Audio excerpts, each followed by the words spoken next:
الصلاۃ والسلام علیکہ یا رسول اللہ الصلاۃ والسلام علیکہ یا رسول اللہ وعلی آلک و اصحابک یا حبیب اللہ الصلاۃ والسلام علیکہ یا نبی اللہ الصلاۃ والسلام علیکہ یا نبی اللہ وعلی آلک و اصحابک یا نور اللہ۔ آج یوٹیوب پہ تھا کفریات کلمات کے بارے میں دیکھ رہا تھا، تو اور بھی لوگ ہیں جو ایمان کی ایسی کوڑن رکھتے ہیں اور لوگ ایمان کے تحفظ کے لیے اپنے پیر مرشد کی اس کتاب کا درس دے رہے ماشاء اللہ۔ تو یہ کتاب اور بھی لوگ ہیں جو دل میں ایسا درد رکھے ہوئے کہ سارے مسلمانوں کی کتاب پڑھنا چاہیے۔ جو دارالعلوم اشرفیہ کے جو مفتی صاحب ہیں تو ان کا کہنا ہے کہ یہ کالجز میں اور اسکولوں میں اس کتاب کو نصاب کے طور پر رائج کیا جائے، اس کو مطلب کہ اس کا کورس میں اس کا ڈالا جائے تاکہ اسکول اور کالجز کے بچے سب سیکھ کے باہر نکلیں۔ تو ہوتا ہے باقی تو کیونکہ اس سے اور نے یہ کہا کہ اس ٹاپک پہ ایسی کتاب آج تک نہیں لکھی گئی ہے، تو ایسا مجموعہ میں نے آج تک نہیں دیکھا۔ ان کا کہنا یہ مفہوم اس کا ہو اور بھی مفتیان اکرام کا کہنا ہے کہ چونکہ اس ٹاپک کو سیکھنا فرض ہے۔ ایک جملہ تو یہ ہوگا اس ٹاپک کو سیکھنا فرض ہے، اور دوسرا یہ کہ ایسی ٹاپک بات ہے جیسے کوئی کتاب لکھی نہیں گئی، تو ان دونوں باتوں ملا کے پتہ چلا تو یہ کتاب ہم کو سیکھنا فرض ہے۔ نہیں سیکھیں گے تو حرام ہوگا، فرض کو الٹا حرام، اور حرام مطلب دوزخ میں لے جانے والا کام۔ سرور دو عالم نور مجسم شاہ بنی آدم صلی اللہ تعالی علیہ وسلم نے ارشاد فرمایا، جو مجھ پر ایک بار اسے پڑھے اللہ تعالیٰ اس پر 10 رحمتیں نازل فرماتا ہے۔ صلو علی الحبیب۔ ہم توریہ کی تعریف کے بارے میں سیکھ رہے تھے۔ اکراہ شرعی کا مطلب کیا ہے، کوئی بتائے گا؟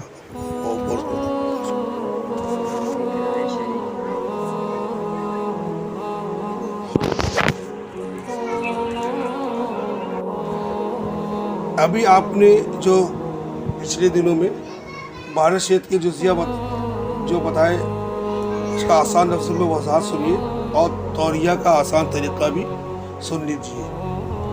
توریہ کے معنی ہے ظاہری الفاظ کچھ ہو اور مراد کچھ ہو، ٹھیک ہے نا؟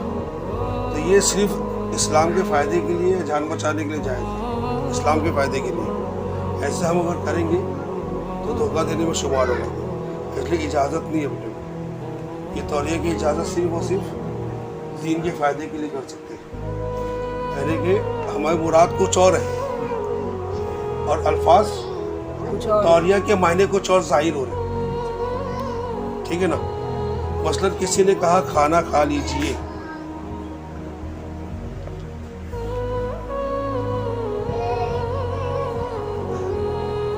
کھانا کھا لیجئے، تو حالانکہ آپ نے کھانا نہیں کھایا تھا، پھر بھی آپ نے جواب دیا کہ میں نے کھانا کھا لیا ہے، تو یہ جھوٹ ہو گیا۔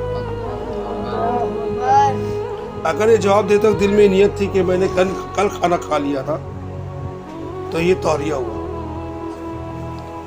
فرق سمجھ میں آیا؟ کون سمجھا؟ آپ سمجھے؟ سمجھ میں آیا؟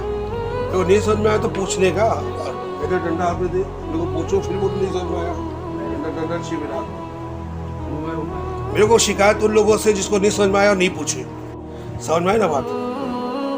یہ جو اگر یہ جواب دیتے وقت دل میں نیت کی کہ میں نے کل کھانا کھا لیا ہے تو یہ توریہ ہوا، مگر یاد رکھیے بلا اجازت شرعی توریہ کرنا جائز نہیں۔ سمجھے نا میری بات؟ کیونکہ میں اسی توریہ کے معاملے میں بہت سے لوگوں کو بھیگتے ہوئے دیکھوں، اور ان کو جھوٹ بولتے چلے آتے، ان کا احساس نہیں ہوتا کہ میں جھوٹ بول رہا ہوں۔ مدن پورے میں تو دیر سے بڑا توریہ کا بھی بہت بڑی وضاحت ہو چکی ہے، ٹھیک ہے؟ مگر یاد رکھیے بلا اجازت صحیح توریہ کرنا جائز نہیں۔ چنانچہ صدر الشریعہ بدر طریقہ حضرت علامہ مولانا مفتی محمد امجد علی اعظمی فرماتے ہیں، توریہ یعنی لفظ کے جو ظاہری معنی ہے وہ غلط ہے، اور اس نے جو دوسرے معنی مراد دیے جو صحیح ہے، ایسا کرنا بلا حاجت جائز نہیں۔ حاجت ہو تو جائز ہے۔ توریہ کی مثال یہ ہے کہ تم نے کسی کو کھانے کے لیے بلایا، وہ سنے توریہ کا مطلب، کسی کو کھانے کے لیے بلایا وہ کہتا ہے میں نے کھانا کھا لیا، تو اس کے ظاہری معنی یہ کہ اس نے اس وقت کا کھانا کھا لیا ہے، اس وقت کا، مگر یہ مراد لیتا ہے کہ کل کا کھانا کھائے، یہ بھی جھوٹ میں داخل ہے۔ آپ سمجھے نا؟ یہ جب دین کا جو نقصان ہو رہا ہے تو اس سے دین کو نقصان سے بچانے کے لیے توریہ جائز ہے، اپنے نفس کے لیے توریہ جائز نہیں ہونا تھا تو مسلمانوں کو بہت بہکاتے رہے گی، گمراہ کرتے رہے گی، گڑبڑ ہوتے رہے گی، دھوکہ دہی چالو ہو جائے گی، جھوٹ ہوتے رہے گا، مسلمان دھوکہ کھاتے ہیں، تو پھر کیسے جائز ہو سکتا ہے یہ؟ صرف دین کو بچانے کے لیے توریہ کرنا جائز ہے۔ اب اصل مسئلہ سمجھنے کی کوشش فرمائیے۔ مثلا کسی نے آپ کو گن پوائنٹ پر لے کر بت سامنے رکھا اور معاذ اللہ کہا اس کو سجدہ کرو، گن پوائنٹ ایسے رکھا اور اپنا بت سامنے رکھا، کہا کہ اس کو بت کو سجدہ کرو، اور معاذ اللہ کہا اس کو سجدہ کرو، اگر آپ جانتے ہیں کہ اس کی بات نہیں مانوں گا تو واقعی یہ گولی مار دے گا، تو آپ سجدہ کرنے میں نیت کیجئے کہ میں بت کو نہیں بلکہ اللہ کو سجدہ کر رہا ہوں، یہ جو سامنے بت ہے اس کی کچھ حقیقت نہیں ہے، اس کا کوئی وہ نہیں ہے، یہ جو باطل ہے سب۔ یا اسی طرح اس نے کہا کہ معاذ اللہ میں محمد صلی اللہ علیہ وسلم کو فلک گالی دوں، اس نے کہا کہ یہ گالی اللہ کے رسول کو دو، معاذ اللہ ایسا سوچنے کو ذرا کب کبھی آتی ہے، تو گالی مقصد محمد صلاح کی نیت نہیں بلکہ کسی دوسرے ایسے شخص کی نیت کر لے جس کا نام محمد ہو۔ ہمیں آپ لوگ بتایا کہ سب سے پہلا وہابڑا کون تھا؟ محمد بن عبد الوہاب نجدی۔ تو ہم اس محمد صلی اللہ علیہ وسلم جو اللہ کے رسول ہے یہ ہستی کو نہیں، بلکہ ہم جو سب سے بڑا سڑیلا جو انسان ہے اس کو، مثلا اپنے بھائی یا دوست پڑوسی کا نام محمد ہے تو اسی کا تصور مان لے میں اس محمد نامی آدمی کو گالی دے رہا ہوں، اب اتفاق سے ایسا ہو کہ وہابڑے کا مر گیا وہ، تو اسی تصور ماننے میں اس محمد نامی آدمی کو گالی دے رہا ہوں۔ توریہ کا مسئلہ جاننے، طریقہ معلوم ہونے، اس وقت یاد ہونے اور ممکن ہونے کے باوجود اگر یہ توریہ نہیں کرے گا تو کفر کرنے کی صورت میں خود کافر ہو جائے گا۔ یعنی اپنے ایمان بچانا ایسی صورت میں بہت ضروری ہے کہ سامنے والوں کو ظاہر کچھ اور اپن اپنے اندر بچا کے رکھے، ٹھیک ہے نا؟ تو اگر ذرا بھی گڑبڑ کر دے تو خود ہی کافر ہو جائے گا، دل سے سجدہ کر لیا ختم، کفر کرنے کی صورت میں خود کافر ہو جائے گا۔ اور اگر اس وقت توریہ کی طرف توجہ نہ گئی تو بت کو سجدہ کرتے وقت کفریہ بات پکتے وقت یا دل میں ایمان مطمئن ہو کہ جو کچھ کرنے لگا ہے اس کا دل سے انکاری ہے تو اب تک کافر نہ ہوگا۔ یعنی میں جو کر رہا ہوں یہ زبردستی کروایا جا رہا ہے، میں تو دل سے نہیں کر رہا ہوں، دل میں تو میرے ایمان سے میں مطمئن ہوں، سب تو اس میں بھی کافر نہیں ہوگا وہ۔ کیا جان بچانے کے لیے بظاہر کفریہ فعل کرنا ضروری ہے؟ بہت ابھی اچھا پیارا واقعہ آنے والا ہے، ٹھیک ہے، وہ جو رخصت اور عزیمت والی بات بھی آنے والی۔ اگر کوئی مسلح کافر، مسلح مطلب ہتھیار سے لیس، سمجھے نا، پورا ہتھیار سے بھرا ہوا، ہاتھ میں ہتھیار، گن مشین بھی ہے، تلوار بھی ہے، چاقو بھی ہے، سب فوج لوگ پورا آ رہے ہیں، ہتھیار سب کافر لوگ مسلمانوں کو ختم کرنے کی نیت سے معاذ اللہ ان کے ہاتھ میں ہتھیار وغیرہ سب ہے، تو مسلح کافر قتل کی صحیح دھمکی دے کر بت کو سجدہ کرنے کا حکم دے۔ اب ضروری نہیں کہ بت کو سجدہ کرنے کا حکم دے، کچھ بھی کفر کروائے ہو اگر، تو کیا جان بچانے کے لیے بت کو سجدہ کرنا ضروری ہو جائے گا؟ جواب، ایسی صورت میں رخصت یہ ہے کہ بت کو سجدہ کر لے جبکہ دل ایمان پر مطمئن ہو، یعنی میں اس کو سجدہ نہیں کر رہا ہوں، میں تو اللہ کو سجدہ کروں، ٹھیک ہے، رخصت ہے، یہ کیا ہے؟ اور عظیمت جو کہ افضل ہے، رخصت سے زیادہ صاحب عظیمت میں جو کہ افضل ہے وہ یہ کہ جان قربان کر دے مگر بت کو سجدہ نہ کرے۔ کوئی ایسی تلوار رکھ کے بولتے اپنی داڑھی منڈا دے تو کاٹ دو، میں لوگ کاٹ ہی دے گا یار یہ، تو جب یہاں پہ جھوٹ موٹ کا کفر کرنے کی اجازت ملی تو دکھانے کے لیے اپنے داڑھی بھی منڈانا پڑے تو منڈانی پڑے گی، یہ تو گلا کاٹ دے گا، مطلب کچھ بھی ایسا الگ الگ مسئلے مسائل ہیں۔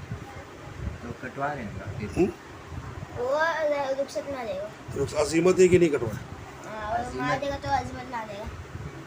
ہدایت شریف میں ہے کہ اگر جان سے مار ڈالنے یا جسم کے کوئی عضو کو ضائع کر دینے کی صحیح دھمکی دے کر کسی سے کہا جائے کہ اللہ کا انکار کر، اور اللہ کا انکار کر، زبردستی مارنے دھمکی دے رہے، اپنا گمان کرنے پہ مار بھی دے گا، یہ سن رہے کہ نہیں، مار بھی دے گا، یا معاذ اللہ ثم معاذ اللہ سرکار مدینہ صلی اللہ علیہ وسلم کو گالی دے تو اس کو اجازت ہے کہ اس بات کا اظہار کر دے جو اسے ظالم کی طرف سے حکم دیا گیا اور توریہ کرے۔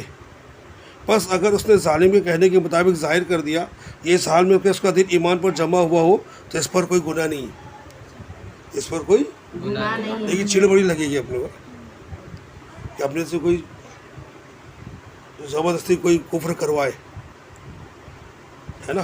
اب اللہ تو غفور رحیم ہے جو اپنی شرع میں ہم کو حکم دے دیا، اجازت دے دیا کہ تم رخصت پہ عمل کر سکتے ہو، لیکن اللہ سے چونکہ ہم کو محبت ہے، اس کے رسول سے محبت ہے، تو جو زبردستی کفر کروائے تو دل بہت چڑا رہے گا، اپنے غمگین اداس رہے گا، ہے نا۔ تو بس اگر اس نے ظالم کے کہنے کے مطابق ظاہر کر دیا اور اس حال میں کہ اس کا دل ایمان پر جمع ہوا ہو تو اس پر کوئی گناہ نہیں ہے، اور اگر صبر کرے یہاں تک کہ شہید کر دیا جائے اور کفر کو ظاہر نہ کرے تو اس کو اللہ عز و جل کے ہاں اجر ملے گا۔ اب عظیمت کی مشہور ترین مثال، میٹھے میٹھے اسلام بھائیو، جب اکراہ شرعی جی سب کا اکراہ شرعی کا مطلب معلوم ہو گیا نا، پوچھو تو کوئی بتائے گا؟ تو اس وقت رخصت ہے کہ دشمن کے مطالبے پر، مطالبہ مطلب ڈیمانڈ، اس وقت رخصت ہے کہ دشمن کے مطالبے پر کفریہ کلمہ کہہ دے یا کفریہ فعل بجا لائے جبکہ دل ایمان پر جمع ہوا ہو اور جان بچا لے، اور عظیمت ہے کہ جان دے دے مگر دشمن کے دیے جانے والے خلاف شریعت حکم پر عمل نہ کرے۔ اور عظیمت کی فضیلت زیادہ ہے۔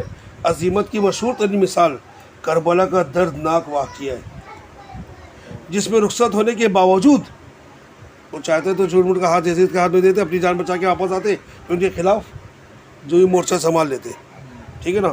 لیکن رخصت ہونے کے باوجود امام علی مقام سیدنا امام حسین حضرت نے عظیمت پر عمل کیا اور یزید پلید کی بیعت سے انکار کر کے اہل بیت اطہار اور رفقائے جانثار سمیت اپنی جان قربان کر دی۔ گھر لٹانا جان دینا کوئی تجھ سے سیکھ جائے، رائے خدا میں گھر لٹانا جان دینا کوئی تجھ سے سیکھ جائے، جان عالم ہو فدا اے خاندان اہل بیت۔ اللہ رب العزت کی ان پر رحمت ہو اور ان کے صدقے ہماری بے حساب مغفرت ہو، آمین بجاہ نبی امین صلی اللہ تعالی علیہ وسلم۔ صلو علی الحبیب صلی اللہ علیہ وسلم۔ الحمدللہ عز و جل عظیمت پر عمل کرنے والے جوان مردوں سے تاریخ اسلام کے اوراق بھرے پڑے ہیں۔ اس ضمن دو حکایات سنیے اور اپنا ایمان تازہ کیجیے۔ دونوں واقعات انشاءاللہ۔ حضرت سیدنا حسن بصری رحمۃ اللہ علیہ جو حضرت علی سے خرقہ خلافت انہوں نے لیے، اور ایک ہماری ماں ام المومنین کا انہوں نے دودھ پیے، بیان کرتے ہیں کہ مسلمہ کذاب، یہ ذلیل انسان جو تھا مسلمہ کذاب، اس نے نبوت کا دعویٰ کیا تھا اللہ اکبر۔ کہ جاسوس دو مسلمانوں کو پکڑ کر اس کے پاس لے آئے۔ اب کسی غیر نبی کو نبی بولنا تو کفر ہے نا، تو دو مسلمانوں کو پکڑ کے اس کے جاسوس لے کے چلے گئے۔ اس نے ایک سے پوچھا کیا تم گواہی دیتے ہو کہ سیدنا محمد اللہ کے رسول ہے؟ اس مسلمان نے کہا۔ پھر مسلمہ کذاب نے پوچھا کہ کیا تمہیں گواہی دیتے ہو کہ اللہ کا رسول ہوں؟ میں اللہ کا رسول ہوں۔ تو فرمایا ایسی بات سننے سے میرے کان بہرے ہیں۔ ایسی جب سرکار کی باری ہے تو کہا کہ ہاں میں ان کو رسول مانتا ہوں، اور ایک کمینے کی باری ہے تو کیا بولے اس بات سننے سے میرے کان بہرے ہیں۔ اس پر اس ظالم نے آپ حضرت کو شہید کرنے کا حکم دے دیا۔ یہ دو مسلمان تھے، مسلمان کی بات ہو رہی ہے یہ بھی۔ پھر اس نے دوسرے مسلمان سے پوچھا کیا تم گواہی دیتے ہو کہ محمد صلی اللہ علیہ وسلم اللہ کے رسول ہے؟ اس نے کہا ہاں۔ پھر اس نے پوچھا تم یہ گواہی دیتے ہو کہ میں اللہ کا رسول ہوں؟ اس نے کہا ہاں۔ اللہ اکبر۔ ٹھیک ہے، وہ ڈر کے نہیں اس نے ایسا کہا، وہ اقراء شرعی کے تحت یہ دیکھ لینا اس کا وہ شہید کر دیا ان کو تو مجھے بھی شہید کر دے گا۔ تو کیا کہا انہیں؟ ہاں، بس مسلمان نے اسے چھوڑ دیا۔ پھر وہ دوڑتے ہوئے روتے ہوئے نبی کریم رؤوف الرحیم محبوب رب العظیم صلی اللہ علیہ وسلم کی بارگاہ بے کس پناہ میں حاضر ہوئے اور سارا ماجرا سنا دی. مطلب دل سے تھوڑی ہاں بولے اور ڈر کے بھی ہاں نہیں بولے, ہے نا, ڈر کے بھی ہاں نہیں بولے. ان کو تو سب رپورٹ دینی تھی سرکار کو کہ جو اللہ کے رسول کے صحابی ہوتے ڈرپوک تھوڑی ہوتے, سچے مسلمان تھے. ان کی تعریف اللہ نے قرآن شریف میں کی ہے. رسول اللہ صلی اللہ علیہ وسلم نے فرمایا رہا تمہارا ساتھی تو وہ اپنے ایمان پر قائم رہا, اس نے عزیمت پر عمل کیا, اور رہے تم تو تم نے رخصت پر عمل کیا. دیکھا آپ نے, وہ صحابی اپنی جان پر کھیل گئے اور شہید ہو گئے مگر کلمہ کفر زبان پر نہ لائے. اللہ رب العزت کی ان پر رحمت ہو اور ان کے صدقے ہماری مغفرت ہو, آمین بجائے نبی الامین صلی اللہ تعالی علیہ وسلم. زباں پر شکوے رنج و علم لایا نہیں کرتے, نبی کے نام لیوا غم سے گھبرایا نہیں کرتے, غلامان محمد جان دینے سے نہیں ڈرتے, یہ سر رہ جائے یا کٹ جائے وہ پرواہ نہیں کرتے. صلو علی الحبیب. عبدالسلام واقعہ. حضرت سیدنا عبداللہ بن حذافہ سہمی رضی اللہ تعالیٰ عنہ, ایک صحابی ہے یہ عبداللہ بن حذافہ, کو رومیوں نے قید کر لیا اور اپنے بادشاہ کے پاس لے آئے. اس نے آپ رضی اللہ سے کہا کہ نصرانیت قبول کر لو. خود قید ہو کے گئے اور اس کو اسلام کی دعوت دے رہے. روم کے رہنے والے, رومی کنٹری ہے تو اسٹیٹ ہے. اسلام قبول, نصرانیت. اس نے بادشاہ نے اس کو کہا, جو قید میں جن کو لائے گئے سیدنا عبداللہ بن حذافہ, اس کو کہ تم نصرانیت قبول کر لو, یعنی کرسچن قبول کر لو مذہب, میں تمہیں اقتدار میں بھی شریک کر لوں گا, تم کو اونچی پوسٹ دے دوں گا تمہارے کو, اور اپنی بیٹی کا رشتہ بھی دوں گا. تو آپ رضی اللہ نے فرمایا اگر تو اپنا تمام مال اور ملکیت بلکہ اس کے ساتھ اہل عرب کی ساری دولت بھی اگر اس شرط پر دے کہ میں ایک لمحے کے لیے اپنے پیارے پیارے آقا صلی اللہ علیہ وسلم کے دین سے پھر جاؤں, ایک لمحے کے لیے پھر جاؤں, تو پھر بھی میں نہیں قبول کروں گا. سبحان اللہ. نئی چیز, پورے عرب کی دولت بھی دیتا ہوں میں لے لوں گا, لیکن اپنا ایمان نہیں چھوڑوں گا میں. بادشاہ نے کہا میں تمہیں قتل کر دوں گا. تو آپ نے فرمایا جو چاہے کرو, جو چاہے. چانچہ بادشاہ کے حکم سے آپ کو سولی پر لٹکا دیا گیا اور 3 اندازوں کہا کہ ان کے ہاتھوں اور پاؤں پر آہستہ آہستہ چوٹیں لگاؤ. مارتے رہو, اتنی بری طرح مت مارو کہ مر جاؤ, شہید ہو جاؤ, بس چوٹیں دیتے رہو. انہوں نے ایسا کرنا شروع کیا. اس دوران بادشاہ برابر آپ پر نصرانیت پیش کرتا رہا کہ کرسچن بن جاؤ, لیکن وہ اتنی تکلیف سہ رہے, لیکن اپنا اسلام مذہب نہیں چھوڑ لے. لیکن آپ رضی اللہ عنہ کے صبر اور استقلال کا دامن مضبوطی سے تھامے ہوئے ڈٹے رہے. پھر اس نے سولی سے اتارنے کا حکم دیا. اس کے بعد بادشاہ نے تانبے کی ایک دیگ تپانے کا حکم دیا اور ایک مسلمان دوسرے قیدی کو آپ کے سامنے تپتی دیگ میں ڈلوا دیا. تو اس نے وہی تڑپ کر جان دے دی. یعنی دیگ میں تیل ابل رہا تھا, وہ دوسرے مسلمان قیدی کو یہ ان کے سامنے ڈال دیا گیا, دیکھو یہ حال کروں گا میں. اس کے بعد بادشاہ نے کوشش کی کہ نصرانیت سے قبول کر لی, لیکن آپ نے صاف انکار کر دیا. تو دیگ میں ڈالو, کچھ بھی کرو, میں اسلام چھوڑنے والا نہیں ہوں. ایسے استقامت کے پہاڑ بن کے کھڑے ہو گئے. آخر بادشاہ نے آپ کو بھی گرما گرم دیگ میں ڈالنے کا حکم دے دیا. جب جلاد اٹھے اور اٹھا کر ان کو تپتی دیگ کی طرف لے جا رہے تھے تو بے ساختہ آپ کی آنکھوں سے آنسو ٹپک پڑے. یہ دیکھ کر بادشاہ کو کچھ امید پیدا ہوئی کہ شاید یہ اب اسلام چھوڑ دیں گے اور میرا مذہب قبول کر لیں گے. اس نے واپس لانے کا حکم دیا. رونے کی وجہ پوچھی, لیکن آپ نے یہ فرما کر اس کی امیدوں پر پانی پھیر دیا. مجھے رونا اس بات پر آیا کہ میری صرف ایک ہی جان ہے جسے آگ میں ڈالا جا رہا ہے. کاش میرے پاس اتنی جانیں ہوتی جتنے میرے جسم کے بال ہیں, ہم سب کو میں رائے خدا میں قربان کر دیتا. تو خالی ایک ہی جان کی اس بات پر میں رو رہا ہوں, اس لیے تھوڑی رو رہا کہ مجھے آگ میں ڈالا جا رہا ہے. واہ سبحان اللہ. بادشاہ صحابی رسول کی زبردست استقامت دیکھ کر حیرت میں پڑ گیا اور اس نے کہا اس طرح کرو کہ میرے سر کو بوسہ دے دو, میں تمہیں آزاد کر دوں گا. تو آپ نے فرمایا کیا میرے ساتھ سارے مسلمان قیدیوں کو بھی رہا کرو گے؟ مدنی فیس چومتا ہوں تمہارے پیشانے کو, لیکن خالی مجھے آزاد مت کرو, میرے سارے مسلمان بھائی جتنے ان کو جو قیدی ہیں ان کو بھی آزاد کرو تو میں چوم لوں گا. اس نے کہا ہاں چھوڑ دوں گا. چانچہ آپ نے اس کے سر کو چوما بادشاہ نے آپ کو اور تمام مسلمان قیدیوں کو آزاد کر دیا. سبحان اللہ. اللہ رب العزت کی ان پر رحمت ہو اور ان کے صدقے ہماری مغفرت و آمین بجاہ نبی الامین صلی اللہ علیہ وسلم. جسے آزاد کرے قامت شہ کا صدقہ، رہے فتنوں سے وہ تا روز قیامت محفوظ. صلو علی الحبیب صلی اللہ علیہ وسلم. اللہ تعالیٰ علی محمد صلی اللہ تعالیٰ علیہ وسلم.